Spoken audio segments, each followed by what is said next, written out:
Corporate Accounting 2 lecture series. In the last session, I discussed regarding some of the important concepts and terms with related to holding company accounts. In the present session, I'll be discussing regarding differences between preparation of consolidated financial statements after the introduction of IND AS 110. ಅಂತ ಹೇಳಿದ್ರೆ Indian accounting standards converged with IFRS ಅಂದ್ರೆ International Financial reporting standards ಜೊತೆಗೆ ನಮ್ಮ Indian accounting standards combine ಆದಮೇಲೆ ಆಗಿದ್ದಂಥ ಬದಲಾವಣೆಗಳು ಯಾವ್ದಲ್ಲಿ holding companies ಅಕೌಂಟ್ಗೆ related ಆಗಿ ಏನೇನು ಬದಲಾವಣೆಗಳಾಯಿತು ಮತ್ತು ಹಳೆಯ ಒಂದು ಮೆಥಡ್ ಹೇಗೆ ಮಾಡ್ತಾ ಇದ್ವಿ ಹೋಲ್ಡಿಂಗ್ ಕಂಪನಿ ಅಕೌಂಟ್ಸ್ ಅದೆರಡರದ್ದು ಒಂದು ಕಂಪ್ಯಾರಿಟಿವ್ ಸ್ಟಡಿನ ಈ ಒಂದು ಸೆಷನ್ ಅಲ್ಲಿ ಮಾಡೋಣ. So India's 110 deals with consolidated financial statements with specifically related to holding company accounts. Okay, so comparative study ಅಂತ ಹೇಳಿದ ತಕ್ಷಣ ಓಲ್ಡ್ ಮೆಥಡ್ ಅಲ್ಲಿ ಏನ್ ಮಾಡ್ತಾ ಇದ್ರಿ, ಇಂಡ್ ಎಎಸ್ ಅಲ್ಲಿ ಇಂಡ್ ಎಎಸ್ 110 ಅಲ್ಲಿ ಏನ್ ಮಾಡ್ತಾ ಇದ್ವಿ ಅನ್ನೋದನ್ನ ಸ್ಟೆಪ್ಸ್ ನಾವು ನೋಡೋಣ. In preparation of financial statements, that to consolidated financial statements. Okay, so old method ಅಲ್ಲಿ ನಾವು ಕನ್ಸಾಲಿಡೇಟೆಡ್ ಫೈನಾನ್ಷಿಯಲ್ ಸ್ಟೇಟ್ಮೆಂಟ್ಸ್ ನ ಪ್ರಿಪೇರ್ ಮಾಡಬೇಕಾದ್ರೆ ಮೊದಲನೇದಾಗಿ ಡೇಟ್ ಆಫ್ ಅಕ್ವಿಸಿಷನ್ ನಾವು ಫೈಂಡ್ ಔಟ್ ಮಾಡಬೇಕಿತ್ತು. ಇನ್ನ ಫೈಂಡ್ ಔಟ್ ಮಾಡ್ತಾ ಇದ್ವಿ date of acquisition. Date of acquisition is nothing but holding company subsidiary ಕಂಪನಿನ ಪರ್ಚೇಸ್ ಮಾಡ್ಕೋಬೇಕಾದ್ರೆ ಅನ್ನೋ ಬದಲು ಅಕ್ವೈರ್ ಮಾಡ್ಕೋಬೇಕಾದ್ರೆ ತಗೋಬೇಕಾದ್ರೆ ಕಂಟ್ರೋಲ್ ಅಥವಾ ಹೋಲ್ಡಿಂಗ್ ಗೆ ತಗೋಬೇಕಾದ್ರೆ ಯಾವ ಡೇಟ್ ಅಲ್ಲಿ ಅವರು ಹೋಲ್ಡಿಂಗ್ ತಗೋತಾ ಇದ್ರು ಅನ್ನೋದನ್ನ ಫಸ್ಟ್ ಡಿಟರ್ಮೈನ್ ಮಾಡಬೇಕಿತ್ತು. So the date should be specific ಮತ್ತು ಅದನ್ನ ನಾವು ಐಡೆಂಟಿಫೈ ಮಾಡ್ಕೋಬೇಕಿತ್ತು. ಅದು ಯಾಕೆ ತುಂಬಾ ಇಂಪಾರ್ಟೆಂಟ್ ಆಗುತ್ತೆ ಮುಂದಿನ ಸ್ಟೆಪ್ಸ್ ಅಲ್ಲಿ ನೋಡೋಣ. So next step we have to determine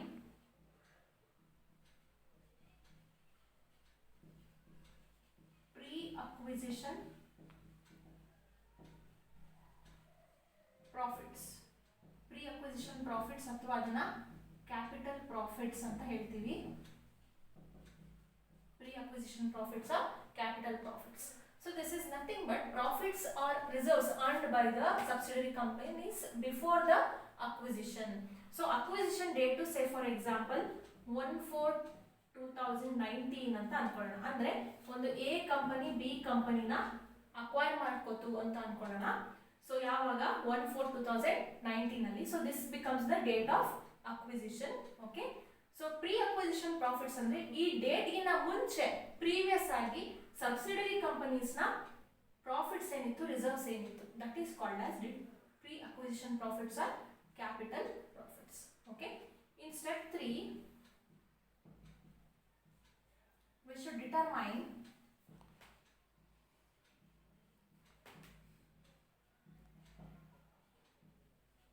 post acquisition profits. So ಇದನ್ನ ರೆವೆನ್ಯೂ ಪ್ರಾಫಿಟ್ಸ್ ಅಂತಾನೂ ಕೂಡ ಕರಿತೀವಿ. Determination of post acquisition profits. ಇಲ್ಲಿ ಪ್ರೀ ಅಂತ ಇದೆ, ಇಲ್ಲಿ ಪೋಸ್ಟ್ ಅಂತ ಇದೆ ನೋಡಿ. So pre means before the acquisition date, that is pre-acquisition profits, capital profits. Post-acquisition profits are profits and reserves earned after the date of acquisition.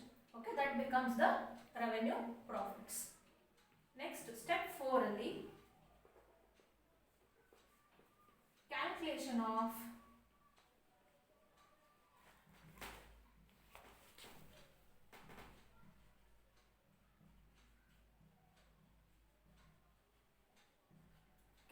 of minority interest.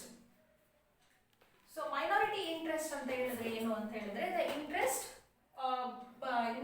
controlled ಅಥವಾ interest by having interest with the subsidiary company. So minority interest ಅಂದ್ರೆ majority interest is nothing but the holding company ಏನ್ share holding ನ ತಗೋತಾರೋ ಅದನ್ನ ನಾವು majority interest ಅಂತ ಹೇಳಿ. Minority interest ಅಂತ ಹೇಳಿದ್ರೆ ಸಬ್ಸಿಡಿಯರಿ ಅವರು ಏನ್ ಕಂಟ್ರೋಲ್ ತಗೊಂಡಿರ್ತಾರೋ that is called as minority interest. So for example ಇಲ್ಲಿ ನೋಡಿ, ಈಗ 80% ಅಷ್ಟು ಶೇರ್ಸ್ ನ ಅಕ್ವೈರ್ ಮಾಡ್ಕೊಂಡಿದ್ದಾರೆ ಎ ಕಂಪನಿಯವರು ಬಿ ಕಂಪನಿದು ಅಂತ ಹೇಳಿದ್ರೆ this becomes the majority interest ಅಥವಾ ಹೋಲ್ಡಿಂಗ್ ಇಂಟ್ರೆಸ್ಟ್ ಅಂತ ಹೇಳ್ತೀವಿ. ಇನ್ನು ಮಿಕ್ಕಿದ್ದು 20% ಇದೆಯೋ ಸಬ್ಸಿಡಿಯರಿ ಕಂಪನಿ ಅದನ್ನ ಹೋಲ್ಡ್ ಮಾಡ್ಕೊಂಡಿರ್ತಾರೆ, that is called as minority interest. ಓಕೆನಾ? ಅಂದ್ರೆ ಇಟ್ ವಿಲ್ ಬಿ, ಇಲ್ಲಿ ನಾವು ಏನು ತಗೋತಾ ಇದೀವಿ ಅಂದರೆ it will be less than 51% ಇರುತ್ತೆ minority interest as per the theory which we learn what is holding company ಅನ್ನೋದನ್ನ ನೋಡಿದ್ವಿ. It will be less than 50%. Okay, that is minority interest. Then in step 5, calculation of goodwill or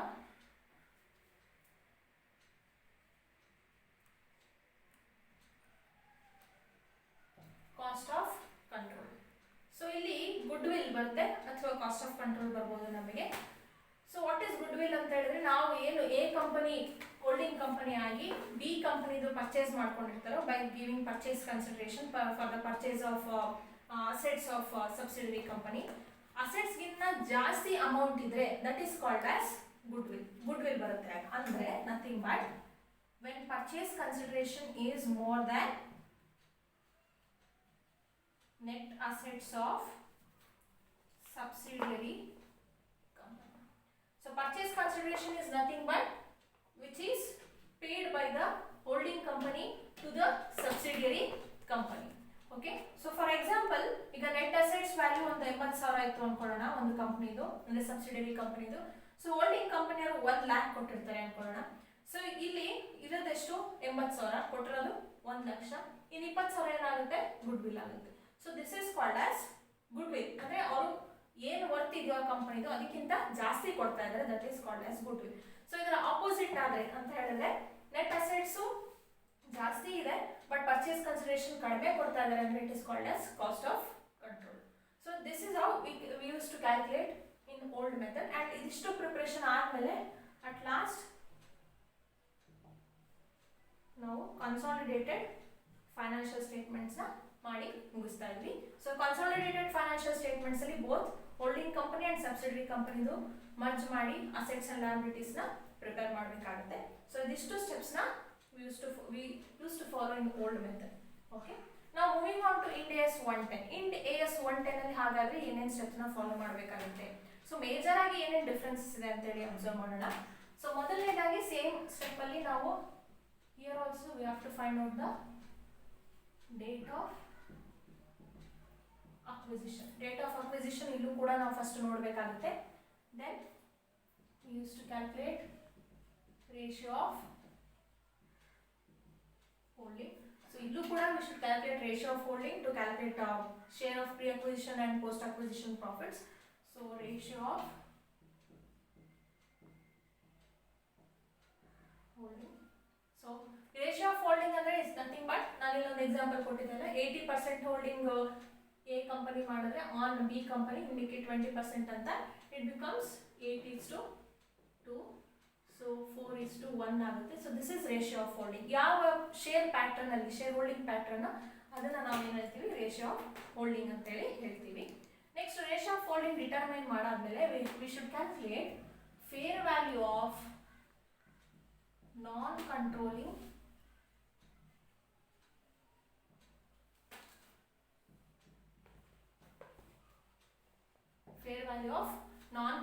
interest. Non controlling interest ಅನ್ನೋದೊಂದು ಹೊಸ term ಅಷ್ಟೇ in AS 110 ಅಲ್ಲಿ, but it is nothing but minority interest. Non controlling interest is nothing but minority interest. Okay, ಅಂದ್ರೆ ಏನಿಲ್ಲಿ major ಆಗಿ ನಾವು ವ್ಯತ್ಯಾಸ ನೋಡಬೇಕು ಅಂತ ಹೇಳಿದ್ರೆ, ಓಲ್ಡ್ ಮೆಥಡ್ ಅಲ್ಲಿ ಅಂದ್ರೆ ಇನ್ AS 110 ಮರ್ಜ್ ಹಾಕಕ್ಕಿಂತ IFRS ಜೊತೆ ಮರ್ಜ್ ಹಾಕಿನ ಮುಂಚೆ ಮೈನಾರಿಟಿ ಶೇರ್ ಹೋಲ್ಡರ್ಸ್ ಅಂತ ಹೇಳಿ ಹೇಳ್ತಾ ಇದ್ವಿ, ಸಬ್ಸಿಡಿಯರಿ ಕಂಪನಿ ಶೇರ್ ಹೋಲ್ಡರ್ಸ್ ನ. ಬಟ್ ಇನ್ AS 110 ಅಲ್ಲಿ we don't call minority shareholders but we call their interest as non-controlling interest. ಹಾಗಾದ್ರೆ ಕಂಟ್ರೋಲಿಂಗ್ ಇಂಟ್ರೆಸ್ಟ್ ಯಾರ ಹತ್ರ ಇರುತ್ತೆ, ಹೋಲ್ಡಿಂಗ್ ಕಂಪನಿ ಅಥವಾ ಪೇರೆಂಟ್ ಕಂಪನಿ ಅಂತ ಹೇಳಿ ಹೇಳಬಹುದು. ಸೊ ಇಲ್ಲಿ ನಾವು fair value of non controlling interest ನ ಕ್ಯಾಲ್ಕುಲೇಟ್ ಮಾಡಬೇಕಾಗುತ್ತೆ. ನೆಕ್ಸ್ಟ್ ಮುಂದಿನ ಸ್ಟೆಪ್ ಅಲ್ಲಿ we should calculate the fair value of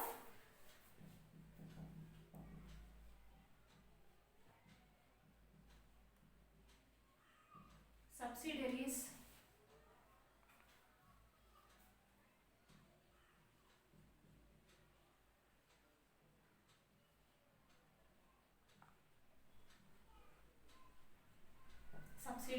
net identifiable assets. So subsidiary ಕಂಪನಿಯಲ್ಲಿ ಎಷ್ಟು ನೆಟ್ ಐಡೆಂಟಿಫೈಯಬಲ್ ಅಸೆಟ್ ಅಸೆಟ್ಸ್ ಇದೆ ಅಂದರೆ total assets minus total liabilities net ಅಂತ ಏನು ತಗೋತೀವಿ ಅದನ್ನು ನಾವು ಫೇರ್ ವ್ಯಾಲ್ಯೂಲಿ ಫೈಂಡ್ ಔಟ್ ಮಾಡ್ಕೋಬೇಕಾಗುತ್ತೆ of subsidiary company. Okay, this is the next step after calculating non controlling interest. Okay, next is determination of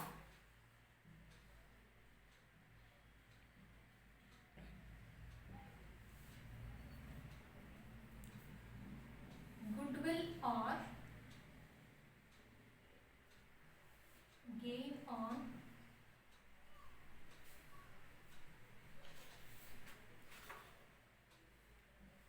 bargain purchase. So ಇಲ್ಲಿ ಹೊಸ terms ನೋಡ್ತಾ ಇದೀವಿ ನೋಡಿ. Goodwill or gain on bargain purchase ಅನ್ನೋದೇ very important concept in Ind AS 110. So ಇಲ್ಲಿ ಹೇಗೆ ನಾವು goodwill ನ ನೋಡಿದ್ವಿ, ಇಫ್ ಪರ್ಚೇಸ್ ಕನ್ಸಿಡರೇಷನ್ ಗಿಂತನೂ ನೆಟ್ ಅಸೆಟ್ಸ್ ಗಿಂತನೂ ಪರ್ಚೇಸ್ ಕನ್ಸಿಡರೇಷನ್ ಜಾಸ್ತಿ ಕೊಡ್ತಾ ಇದೀವಿ ಅಂದ್ರೆ ಗುಡ್ ವಿಲ್ ಬರುತ್ತೆ ಅಂತ ಹೇಳಿದ್ವಿ ಅಲ್ವಾ. ಮತ್ತು ಅದಕ್ಕಿಂತ ರಿವರ್ಸ್ ಸಿಚುಯೇಷನ್ ಆದರೆ then it will be called as cost of control ಅಂತ ಹೇಳಿ ಹೇಳ್ತಾ ಇದ್ವಿ ನಾವು. ಬಟ್ ಇಲ್ಲಿ ಹೇಗಾಗುತ್ತೆ ಅಂತ ಹೇಳಿದ್ರೆ it is nothing but purchase consideration plus net assets minus we should do net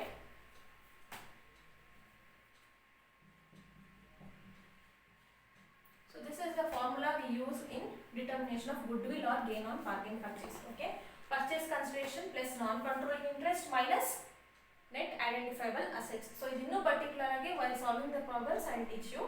So ಇಲ್ಲಿ ಯಾಕೆ ನಾವು gain on bargain purchase ಅಂತ ಹೇಳ್ತೀವಿ ಅಂತ ಹೇಳಿದ್ರೆ ಇಲ್ಲಿ ನಾವು ಏನು ಅಸೆಟ್ಸ್ ಗಿಂತನೂ ಜಾಸ್ತಿ ಕೊಡ್ತಾ ಇದ್ರೆ ವ್ಯಾಲ್ಯೂನ ಆ ಕಂಪನಿಗೆ ಅಂದ್ರೆ ಹೋಲ್ಡಿಂಗ್ ಕಂಪನಿ ಜಾಸ್ತಿ ಕೊಡ್ತಾ ಇದೆ ಅಂತ ಹೇಳಿದ್ರೆ ಗುಡ್ ವಿಲ್, ಕಡಿಮೆ ಕೊಡ್ತಾ ಇದೆ ಅಂದ್ರೆ ನಾವು ಬಾರ್ಗೇನ್ ಮಾಡಿಕೊಂಡು ಕಡಿಮೆ ತಗೋತಾ ಇದೀವಿ, ಕಡಿಮೆ ಕೊಡ್ತಾ ಇದೀವಿ ಅಂದ್ರೆ ಕಡಿಮೆ ದುಡ್ಡನ್ನ ಕೊಡ್ತಾ ಇದೀವಿ, ಪರ್ಚೇಸ್ ಕನ್ಸಿಡರೇಷನ್ ಕೊಡ್ತಾ ಇದೀವಿ ಅಂದ್ರೆ ಗೇನ್ ಆಯ್ತಲ್ಲ ನಮಗೆ ಅನ್ನೋ ಒಂದು ಕಾನ್ಸೆಪ್ಟ್ ಇಲ್ಲಿ.